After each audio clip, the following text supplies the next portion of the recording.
Hi friends, இப்போ மகாநதி பார்க்க மகாநதியில் எல்லாரும் சேர்ந்து வீட்டுக்கு வெளியே உட்காந்து ஜாலியாக பேசிகிட்டு இருக்காங்க. அதாவது மலரும் நினைவுகள் இருக்க தானே செய்யும். அந்த காலம் இது, இந்த காலம் இதுன்னு சொல்லிட்டு பாட்டை போட்டு விட்ருவாங்க.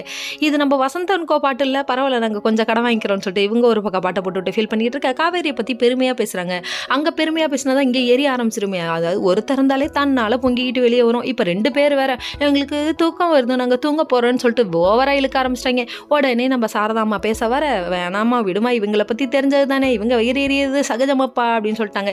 இது எனக்கு பழகிருச்சப்பான்னு சொல்லிட்டு காவேரி சொல்ல, அதுக்கப்புறம் எல்லாரும் போய் சீக்கிரப்படுங்க, காலையில் ரெஜிஸ்ட்ரேஷன் போகணும் அப்படின்னு சொல்லிட்டாங்க. காலைல விடியுதுங்க. விடிஞ்சதுக்கப்புறம் எல்லாரும் ஆச்சரியாச்சா, வாங்க வாங்க டாக்குமெண்ட்ஸ் எல்லாம் ரெடியாக இருக்கா, போகலாமா அப்படின்னு சொல்லிட்டு கிளம்பும் போது ஒரு நியூ கேரக்டர் என்ட்ரிங்க. அப்படியே எங்கேயோ எதையோ பார்த்த மாதிரி தடவி நின்றுட்டு வந்து நிற்கிது இந்த பொண்ணு. வீட்டை சுற்றி பார்க்கறத பார்த்தா வீடு ஆட்டை போடுற கும்பலானீங்க அப்படிங்கிற மாதிரி ஆச்சு.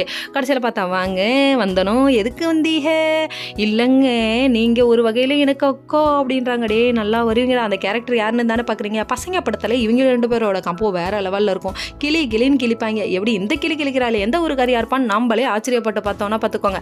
அதனால் அவங்கள இறக்கனா எப்படி நல்லா இல்லாமல் போகும்.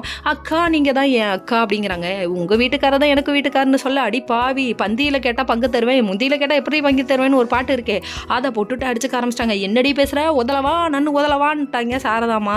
கடைசியில் சாரதாமாவை சந்திரமுகியாக மாற்றிட்டீங்களேடா அப்படிங்கிற மாதிரி ஆச்சு. கடைசியில் பார்த்தா இல்லை ஒத்துக்க முடியாதுன்னு சொல்ல காவேரி ஒரு பக்கம் அழுவ ஆரம்பிச்சிட்டாங்க. டே என்னடா நடக்குதுங்க. அடுத்த ஆப்பு ரெடி ஆயிடுச்சுப்பா. பசுபதி பெயிண்ட் அடிச்சு விட்டு நல்லா அனுப்பிவிட்டாங்க போல. வசனம் நல்லா தெளிவாக பேசுது இந்த லேடி. ஆனால் ஒன்றும் புரியலங்க. என்னதான் பேசினாலும் நம்ம காரிக்கிட்டே விஜய்கிட்டே செட் ஆகாதுன்னு தெரியாமல் போயிடுச்சு. வீடை விற்க போறீங்களா, அப்போ இத்தனை பங்கா போடுக அப்படிங்குது. நல்லா வருவோமா நீ?